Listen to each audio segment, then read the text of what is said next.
Ndio mheshimiwa, labda unaweza kujitambulisha? Mimi naitwa James Fikadui. Ndio, leo mnatoka kuparadi, labda ujumbe gani ambao unaweza kupatia wakongomani pia raia wa Uvira? Ujumbe ni kuambia raia na wakongomani wote wa Kongo, kama sisi wazalendo, watoto wenu mlituzaa, sababu mzazi akizaa mtoto na kumaanisha mtoto ni lazima ategemee mtoto, na sisi population yetu ya Kongo itutegemee kwa hii vita ambayo tuko nayo ya M23. Wasiogope vita, tutaishinda kwa sababu tuko mwinchi yetu. Naambia population yetu ya Kongo ya kwamba tuko timamu kwa kufanya kazi mpaka kabisa tutaona kisi adui tutampiga. Na kwa hiyo raia wa Kongo wasubirie kutoka ukombozi wenu wakati gani mpaka kuanzia Kamanyola mpaka Bukavu? Niko na ahadi ya kusema ya kwamba muda wetu uko naendelea wa kufanya kazi. Raia yetu ikawe chonjo, wasiogope, siku kwa siku wataona kama gisi tutafanya kufieka adui Kamanyola, Kageregere, fasi zote Minembo kwenye kuko adui mpaka Bukavu tutafukuza adui. Ujumbe gani sasa unawapatia wakongomani wote? Ujumbe nawaambia ya kwamba watuombe tu Mungu tufieke adui. Asante. Nashukuru. Hamjambo mtazamaji wa televisheni Muteba TV, karibu kuweza kuungana nasi katika uchambuzi wetu wa habari siku ya leo. Ikiwa uko pamoja nasi, nikutakie kuweza kujiunga nasi katika uchambuzi wetu wa habari, ikiwa leo ni siku ya 4 ya tariki 25 Septemba mwaka 2025. Msomaji wa habari zako siku ya leo naitwa Janvier Emmanuel Kaluhia Muteba, kiwa na miliki mitambo mahali popote ambapo ulipo, tukaribishe kuweza kujiunga nasi katika uchambuzi wetu wa habari. Ikiwa ni mara yako ya kwanza kabisa kujiunga na televisheni Muteba TV, usikose kabisa kujiabone kwenye channel yetu na pia kupartaji kwa wengine, ili tunapotoa habari zetu uwe wa kwanza kabisa kuweza kujipakulia habari zetu kutoka televisheni Muteba TV. Na vitu vyetu kabisa vinapatikana pale Kinshasa, Lubumbashi, Goma, Bukavu, Uvira na huko Burundi. Ikiwa tunapata nafasi ya kupea habari moto ambazo zinazo kujia kila leo kutoka channel yako Muteba TV. Katika uchambuzi wetu wa habari tutachambua habari za mtoto wa miaka 15 ambaye aliweza kufariki kupitia moto uliowaka usiku maeneo ya saa 6 pale Kilibula, hapo tukiwa Uvira, jimboni Kivu ya Kusini. Na tutakujuza ya kuwa kamanda wa sekta ya 33 kwenda kutembelea wanajeshi pale maeneo ya Mboko na hapo Makobola, ili kuwajulia hali na kuwapa mitindo ya kijeshi kutoka hapa mjini Uvira. Na pia tutakwenda kuchambua kuhusu wazalendo ambao wamesema katukatu Uvira haiwezi kuanguka mikononi mwa waasi wa M23, licha kuwa kuna vijiji vingine ambavyo vinaendelea kumilikiwa na M23. Na pia tutakujuza kuwa shirika la kirahia ya pale Fizi yashangazwa kuona askari mmoja wa kijeshi aweza kuuliwa na kamanda wake. Kisa ni pesa 30,000 za makongo ambazo ziliweza kutolewa, na huku askari jeshi huyo alikwenda kufariki hapo. Na pia tutakujuza ya kuwa mapambano ambayo iliyoripotiwa hiyo siku ya Jumapili huko maeneo ya Kaziba, tutakujuza kwa sasa hali inaendelea na mna gani. Haya na mengine tukaribishe kuweza kujiunga nasi katika uchambuzi wetu habari katika siku ya leo. Karibu.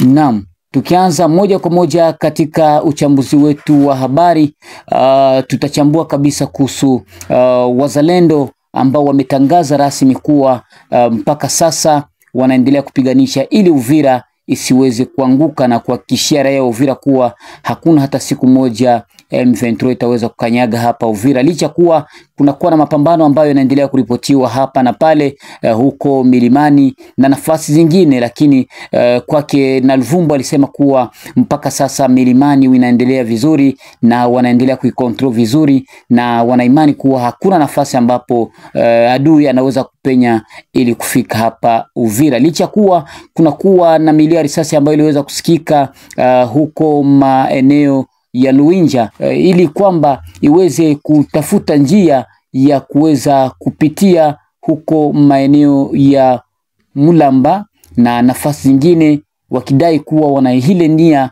ya kuweza kupitia huko ili kwamba uweze kuwasili hapa Uvira, licha kuwa kunakuwa na General Foudre Rouge ambaye aliweza kusema kuwa wao huko Nzibire waliweza kutoka ni katika hali ya reprise strategique ili kwamba waweze kujipanga na kuangalia namna gani wanaweza wakamtokomeza adui ama M23. Tukujuze kuwa katika diplomasia kwa sasa ambayo inaleta vuta ni kuvute ni pamoja na hii ya Jamhuri ya Kidemokrasia ya Kongo na hii ya Burundi, licha kuwa wanajeshi wa Burundi wako wengi katika nchi ya Jamhuri ya Kidemokrasia ya Kongo, ambao wengi wanapatikana kwenye milima yote ya Uvira, milima ya nyanja za juu na nyanja za kati, na ambao wamejitolea kidete kusema kuwa Uvira isiweze kuanguka, hasa hii ya pale maeneo ya Kamanyola kwa upande wa M23 na kwa upande wa serikali ya Kongo, licha kuwa M23 inaendelea kupigana na kumiliki vijiji vimoja wakati jeshi la Burundi na jeshi la Kongo wanaendelea kuheshimu ile ambayo inaitwa cessez-le-feu. Je, nini mtizamo wa wadau na nini mtizamo wa raia kupitia hali hiyo ambayo inayopatikana pale maeneo ya Katogota? Ukiangalia kwa sasa tegemeo ya Burundi kwa upande wa uchumi inategemea frontiere ya pale Kavimvira, ambapo watu wengi kabisa wanapitia Uvira kusafiri kupitia ndege kwenda Tanzania na nafasi zingine, na licha kuwa ikiwa Bukavu imechukuliwa na M23, ambapo wengi kabisa wanaonekana kuwa wanapenya Uvira na kuvuka huko boda kwenda huko Burundi, na ikiwa M23 inaweza kufanikisha kabisa kushika Uvira moja kwa moja, boda ya frontier itakwenda kufungwa, na ukiangalia uchumi wa Burundi utakwenda kushuka, kwa sababu tegemeo ni moja tu. Watu wa Burundi wanapitia Burundi wakiingia Kongo kwa urahisi, na watu wa Kongo wanaingia Burundi kwa urahisi.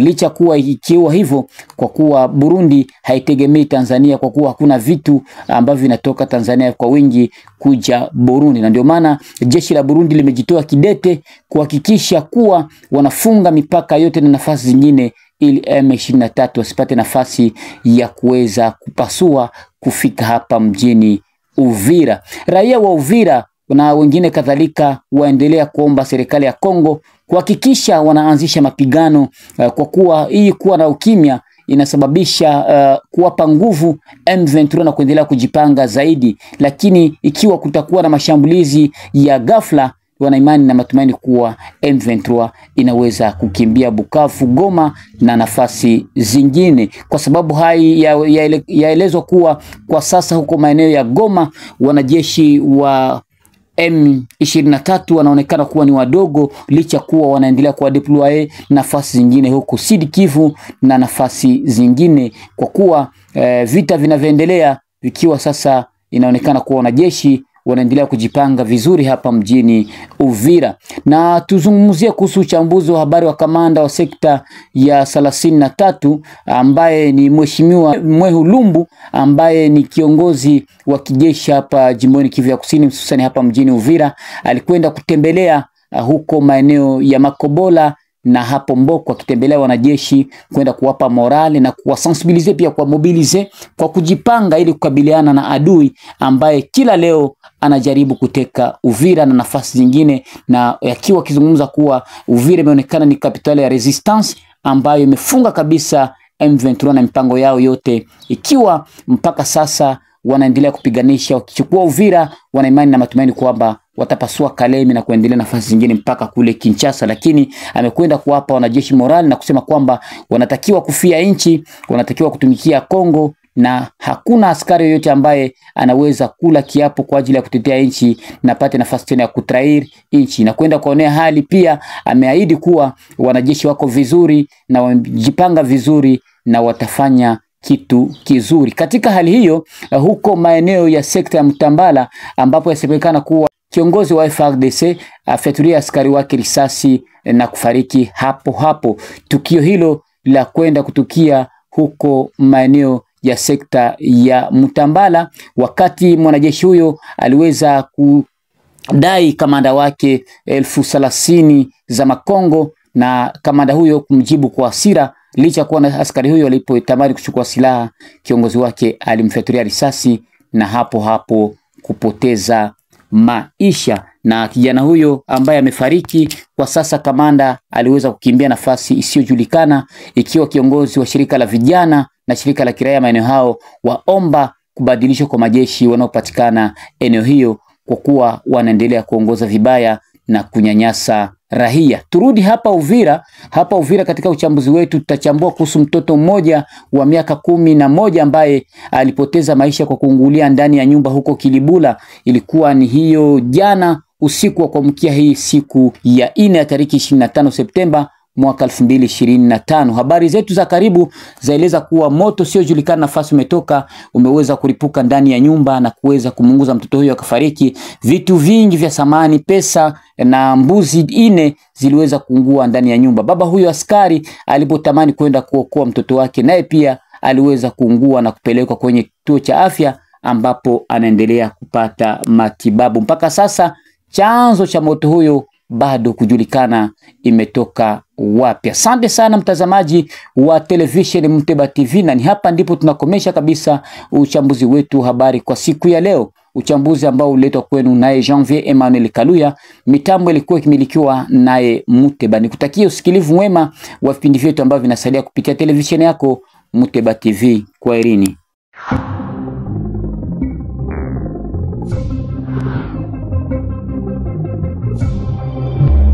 Thank you.